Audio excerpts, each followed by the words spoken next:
Empanimfo no so kire se mudi omho yawo so omni omho yawo omo akire mu die ntia ne abato krata eno na wonom ebehia no na akwamfo tachi awa miensa ene yese yedoma kwa akohyem emfie aduosia eho nsem ensam bebere ka ho ena nwumire yabo ano se Kasiebo Naket edadaja yede ebrem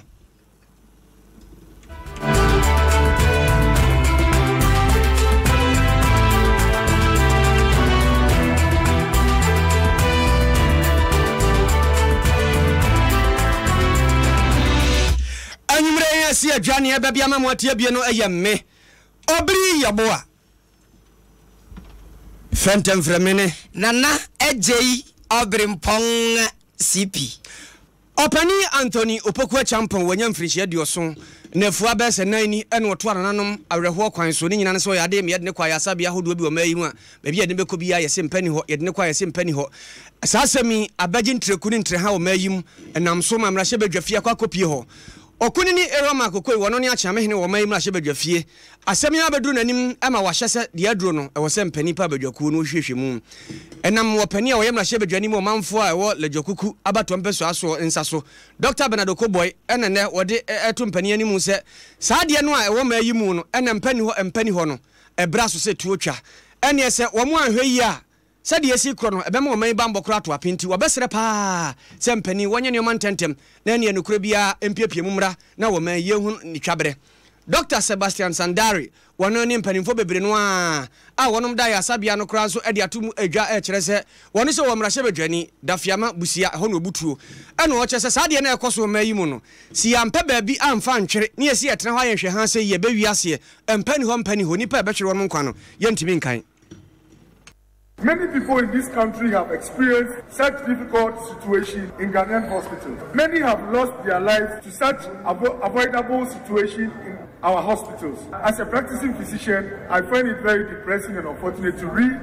and hear of such events. Events that reduce the confidence of the public in healthcare professionals as well as the healthcare delivery system in the country. Right, Honorable Speaker, this no-bed syndrome is not only a public health issue, it is a national security matter. This House is representative of the nation enough and legally empowered adequately to go into this matter and lead the way in finding a potent policy to address this no-bed problem. No-bed syndrome is a sign of a system failure. Failure in our public health system, which is supposed to keep all of us safe, which is supposed to save us when we are in emergencies. Mr. Speaker,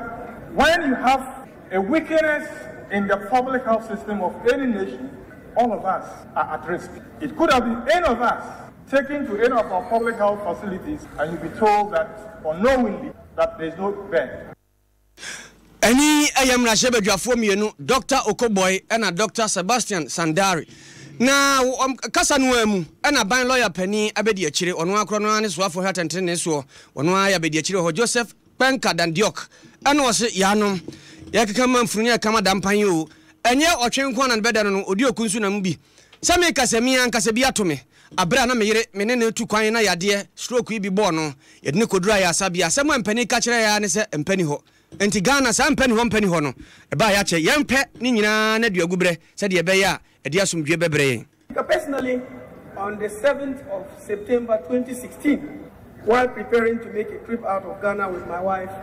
she got a stroke suddenly. And Mr. Speaker, I would like to refer to it as the 7 hours of hell on earth here in Ghana. We rushed to a nearby clinic, and after they gave us some emergency, they referred us to the referral hospitals. Mr. Speaker, with the ambulance, we went to Kasiebo Hospital, and we were told there was no bed. And what is very sad about it is that they don't even try to give any first aid or try to see the patient. They just come and tell you there's no bed. And then we proceeded to 37, the same treatment, to Nyahu the same, to Trust the same, and then we finally went to Reach. That was after 6 hours had lapsed. Mr. Speaker, even there, we were told the same story, no bed. Empany ho de chese ayasa bia kese wo mayi mu no de bia mpansim da bia mpansim enso ye de ayafo ko ho da bia wei oso afo be de akire atentrene ene aban lawyer pani onimonyamfo Dandiok Penka Joseph nene na ote ye no omumpo asem ni nyina dompua eno mrahye bedwane na so soafo a wono ne achamehene panimpa achamehene ma oman mrahye bedwa okuni makokoi eyese dabi dia dro no wose mpani bowuram eno nti omayi mra nso makwanse wo so obia nya mpomdene pa obesere pa abedwako ono hwe mpomdene so ofie ho afi wo mo hwe mra ene nhyehyeye yeso nso ofie ho wama wo na wotwemienu wo mo ntrase asem no de wo mu bia no wo mo hwehwe mfa mra no mu mesi ni kosomfa nto bedwasrede. The Joint Committee on Constitutional and Legal as well as Health on this matter to take it very seriously and report to this honorable house in 2 weeks if that should reflect the concerns of honorable members, visit appropriate quarters and to bring back a report to us in 2 weeks. They should visit appropriate quarters and come out with a well-reasoned argument for further action. Honorable members, sometimes we say we have laws. We have laws. In fact, very often we don't really have laws. There are too many gaps in our laws. In Britain today, if anyone visits a doctor with a burn or a cut or whatever looks like an abrasion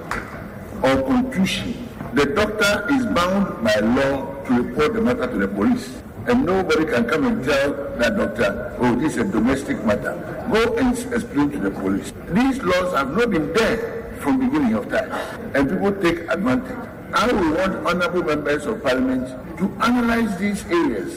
What are the gaps that allow people to do these things to our people? But actually, there must be specific laws on specific mischiefs that we consider as members of parliament worry and bother our people. And these are the matters for private members' bills to enhance the parameters of the law and protect our people even more. Empany ho etu asikafo tu ahiafo eto mpanimfo etu timamufo ya hwe ya wo ma ye nyina ya de mpani ho nadako ye nyina ya yira enti abedwaku nsi nkonwa na wopani a wono ye kasamafu matena ya hwe mpomdiri so chese enya se mpa bia ni babia empagu ho na ya sabia ni bi wo ho ani ha ne akwadiro obehye nti no wotene ba bi se empani wo saa ena wonom eye oman yantinose na yanko yemu na yankada manyama ko no nye na yenya ma ye hodo na yankasa yanka de yan pledge yan committee de ye be yenya mafofo na ensakaya ba ya de yim mo manya ko na yim esa de ma na ye de ko da because hospital will be omogra bokono bet you go and procure bi ogude nshishe ka ba shishe kwa me ba others bokono ogude machine agoto mo ba shishe bokono ziwo machine bi atekezi na asai odo wezi o na nkofo baka na woko nti chale gana hano asemna uka wi ebise ya tunyama ine jejem ya to niam nyina jejem adenisi ho wonye no ayi nani chesemfa no ho anye obi adia saa ane de mpani ho Robert Kujo wono ye kasamafo matana ye hwempomdene so nene ena woteye no na saa empani ho nsensemi ena enam so ama ababeto dwase maame a ye frane se ro darling aye wono nso ahwere ne ba enka ne nida so ese wo ba be wo no naja ode agege ginani ya na wose hwemu a na ababa wai no Winneba Trauma Hospital ena yede ne koye na yede ne koye no wo kyeremkyere se emoja yede bema no ebini ho afi so empa sese yede da so no ebini ho na bra maami ni Adom Kasiebo di nkomo ena wo kyeremkyere se edika kra no a awo no eka no ho no yede ne ko St Gregory Hospital ewo Budumburam na yede ne koye no ena wokotena hwa don hwiri be de wo ho afi beka kyere ne se empa ni ho ene sama no so se yamfa no ko Winneba Municipal Hospital ena no so yema no so edene ba Winneba Municipal Hospital eno so saa won be do ya won say no bed na sajina so ena kire se wotena wa ansa na eno achi kura nso no won sama no so biem asade na san nachi ede aba trauma hospital honum biem ese won samra ho wosan ba beduru ho won so no still yesi bed ni bi mai wose esabrande na atode den na mu ayeden ma ne papa yesan se oba pemfo a na wo bra so na moja asase etunuo yede na de nchecha hwehwɛ dia dania saa empak besia ba yɛde ne bɛda so na yɛde na wo no yɛde ebi ni hɔ saa yɛde ne saa ko trauma hospital no na yɛsan so ama no so biem sɛ san kwa wini ba municipal hospital na kyɛ sɛ ensamfo saa ma no so a okoduru ya akwala no kyɛ sɛ baba wa kra kama nko bɛ wo no akora na wu awo ka me na me call camp no omo so mbe me operation no mo ama me moja na me si o mi sro ya sole nu ye ma moja o si we ya Giovanni na me si an o si o bua we ya Giovanni na operation ya ya wa wu omo no mo bu bebrebe nti me so endi omo ye me operation nu afedi omo se o me ye me omo gina ho mi ku omo friends oba na o si an me ba na me ku send omo 100 Ghana so omo fa hwe me no oba afedi na omo ji scan wo me ho no omo si omo to me ahwe me nti ya fa me ko winiba nso a me dru ho no omo se omo to me hwe me to me beble moja no to me beble na me su na me sra mo me ku so fra mo wo phone so on hwe nyame animu na omo hwe me no oba na so omo hwe me and I must see me bra winiba no me call winiba na almost to me share me see me call trauma we call trauma no almost we see me time wo ho me so man share me kra almost in pa ni ho omo ni moja nso wo ho nti and there some me call baby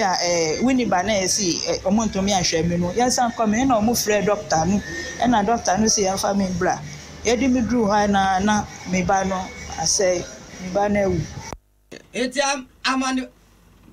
boy no yenua bema kofia je yi otonkra edema ye free central region ne importem kaswa titri na otonkra kaman ede bre ya wo kire ensemu ne no na mamin ede atodwa wo chemkire se wo tretun wo bontrene ese St Gregory Hospital no ahweye krodo mbe kokot na die ntie nam so a wo mo ye konabra sama ne ban wuye no emra ene hospital na di ese ami ni sika nanso me kwa me ebia me nya obi a obagina me ki se obabua me nti me mu se ebia efa no for de obutu me buae nti na me ebia me ye din wo ha obi fofo ba ebia obetu me aye no sa ebia obetu me ahwe me nkwa je se yanka na obi antie bi tamata mo ni mo fine mata mo so oba na me hu ni na ye se ami se omu sha ni ba mo mama Mimoja nusu eshe bebrebe ikesi ami wa mi yale ya mi kataka fla na makuma ni nyina ya mi ya ni nantia na ni ebrini ento me ya me ho shi wo no wo fi ndo ojo ba bata wei aye ababawa ya friend say ro darling aye ena yete ne nka no na sansem kroya mu no wukopie mu oboase ne mpatam a oboase government hospital eno so sahawia bi na ho yenua bema Isaac K nomeno ebo apro ekoko ho ene yi a obekọ yese empani ho no ena yese ne yemu apro ne hwehwem oboase government hospital no so sa netie ese empanwo asema ye dendenden ede ama wonom na baby emma pimfo kra koda na esese wo mo twen so mba be wo no wo kire so be ko na emma pimfo yi ede o mafu egugu fom a areho papa ensuo kra nso a ebeba ama word wo manya bidia ya ade no so no wo mo di nsuo ka am ye twa wo mo nsuo kyese no man koye ho ayafo bi a ewo ehonom ene aziki no manyo edi nkomo amom de ho kire ye wo ha pa me kwa ma wo men san wa we ka wanfo ba me wo kula ndampa so da ba se we nkwa na me ba manya empada so yetimi tata so ewa ha o kokola chesa wutetia amanfo mattress so ye ha oni se ye ba ha ye ho kire ye pa ye manu kula na ye da yetimi da wo mo so ene da me de so na asini bi na ebe yi ni free me so nti nkura ni tun hia o mo mpa afensu ma wo nkura fo mada fom 2 menya mpa so mienu na ada nti aban moyen onsi dan foforo mayen hawe wa na se ye ba ha ya na ewia no ehye afenso o shonsuwum na ukwada hospital sa ya na lab no ye wo apemfo de na ye wa yare for de ahanso effective pa ma tena sia ubekofie na oba free school aba not epunachi onya safa no akwada ti ahade o hawa ha bebre and so show the reference you kra no nya den so ye hu nyina afo apata yi nso asensio ta ekayen nti yesrese sambeboa ye na masidan papa bia ma yatena mu a nka beboa ye saha no yenkom edodo no ba ebi gina abo we amanfo bia wo mo kwaja yarehwe wo Obuasi government hospital en yete wo mo kan no na yafo no abusuafo bia mo so kwa akotena wa hwe mo so ayakayaka de ni no mo so fam ha nsuo ni ho ne sa no no wo mo so ne ye kasa efasade ne ho entontom na ewo yenya baby na ye bresa mebeda ha man yifiada na otwe na mekwa nu amesan ba san beda ha bi mini madam po mbeyi some besida ye si o moye ba ye 21 siri kura ka be bo aken se ye dan tonton mosi yenya baby nda memeto me kwa wa mente membe ha me so me nipa bi eni hanum me fira adwofo ha one se ye ba ye de nipa beto ya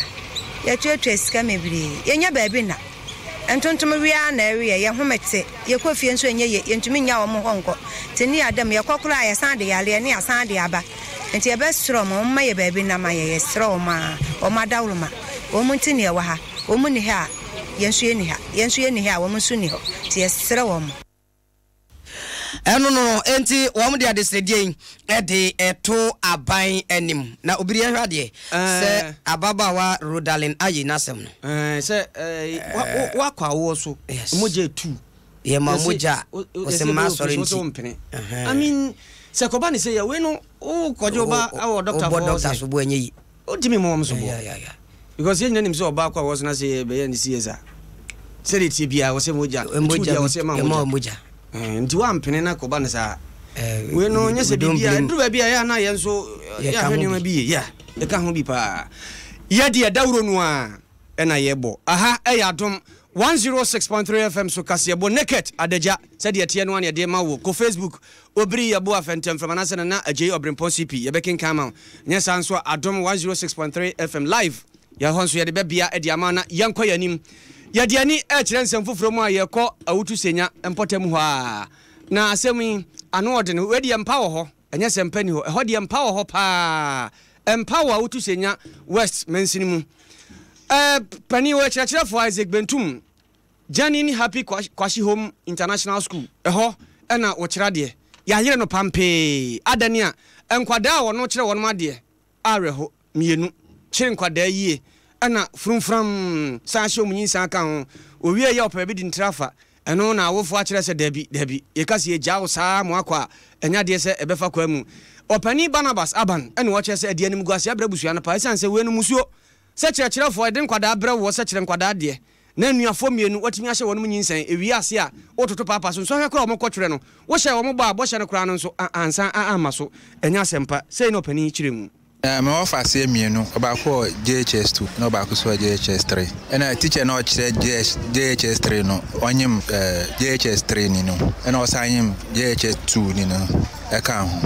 this is a achi omu yachi no ma wo Kasiebo police station sesia yes omu nyina yinsen na omu awo kra ye hwe aye enimgua se we busua no nti ye gina ho se pese de no court na bebe ambra na da no bia omu de no to enkwara de be hwe omu because ono ogwan nti ogwan no ya na hwe omu ti ye be san hwe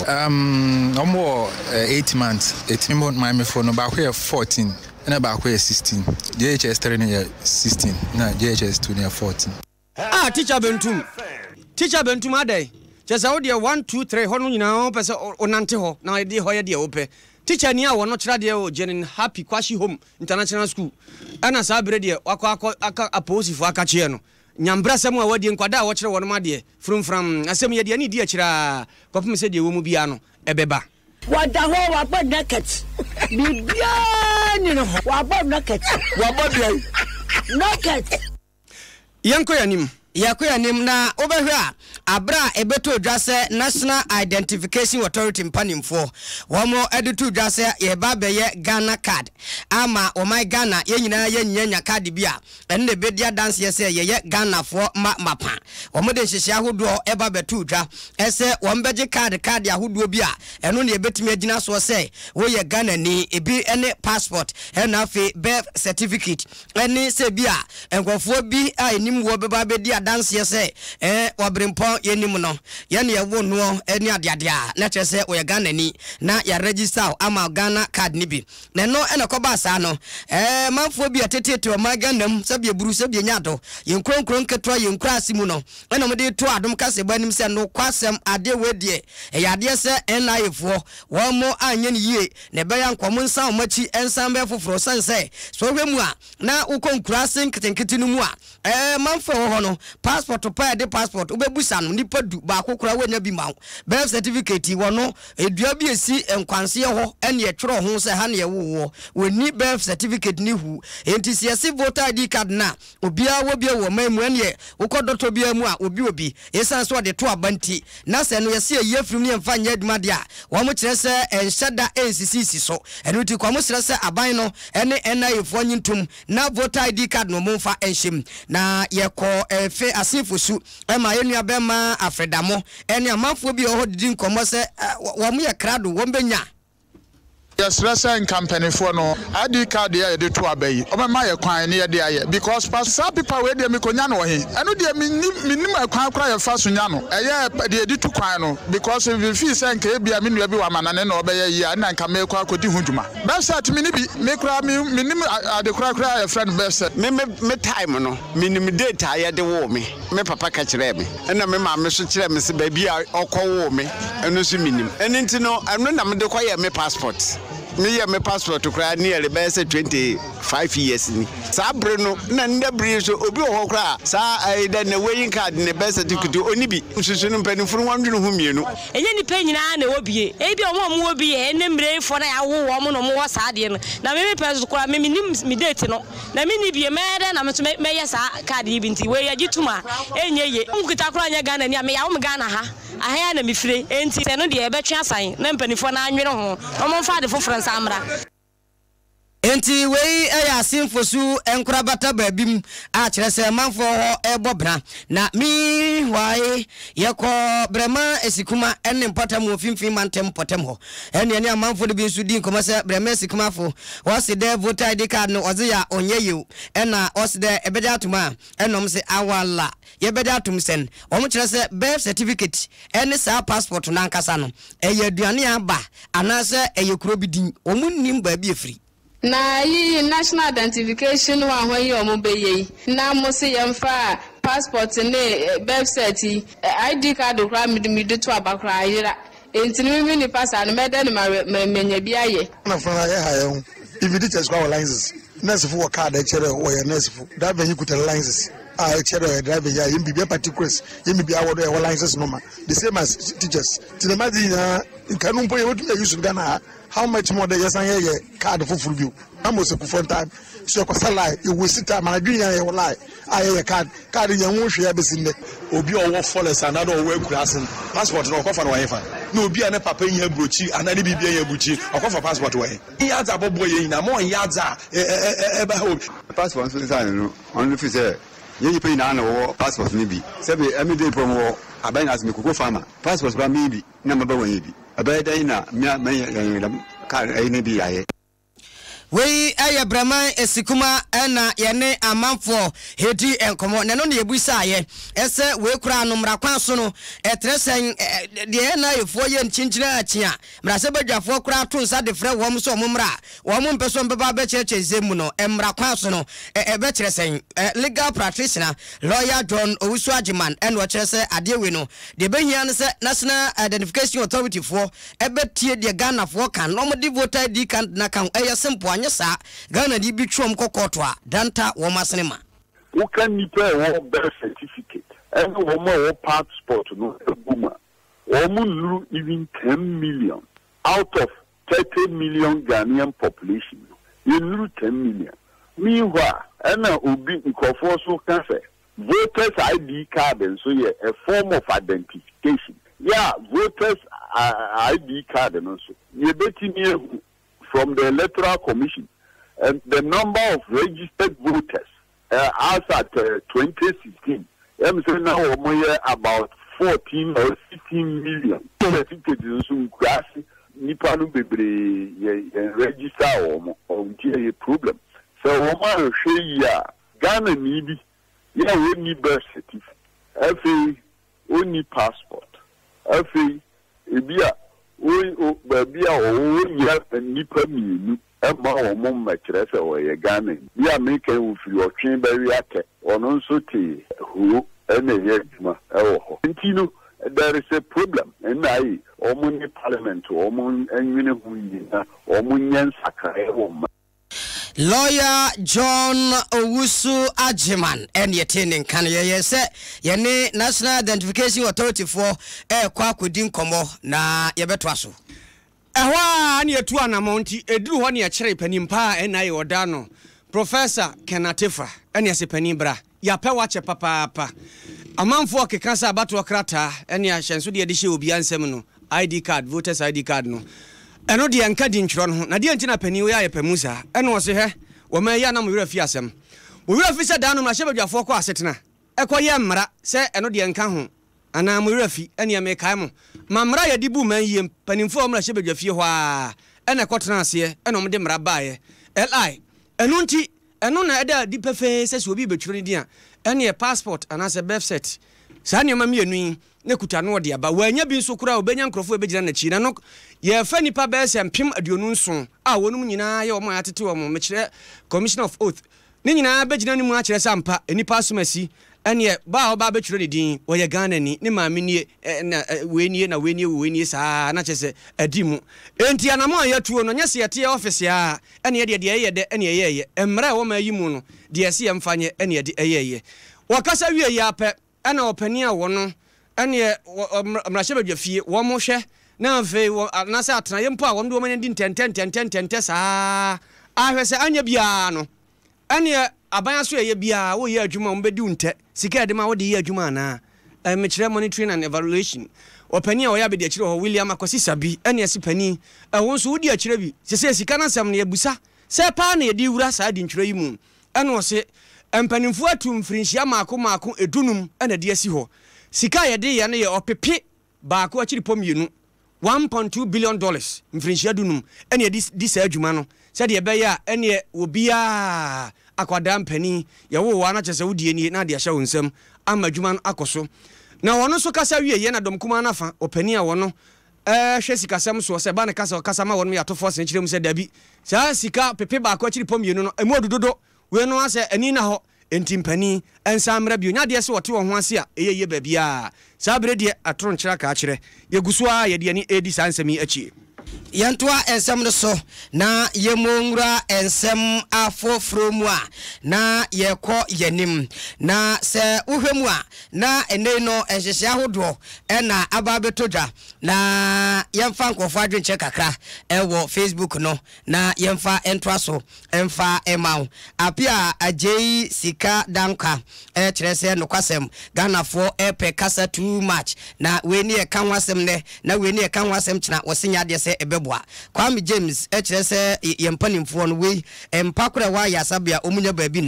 na sika ne de hyehye botomu a enya adepa Eric Simpson kire se ohwe a kire se no manyina konkan de amayen na agei Kofuo Samuel enso edibia ba ono nso kire ensem ahodum na yenko ensem mu na yentoa so Kofuo Dua Circuit Court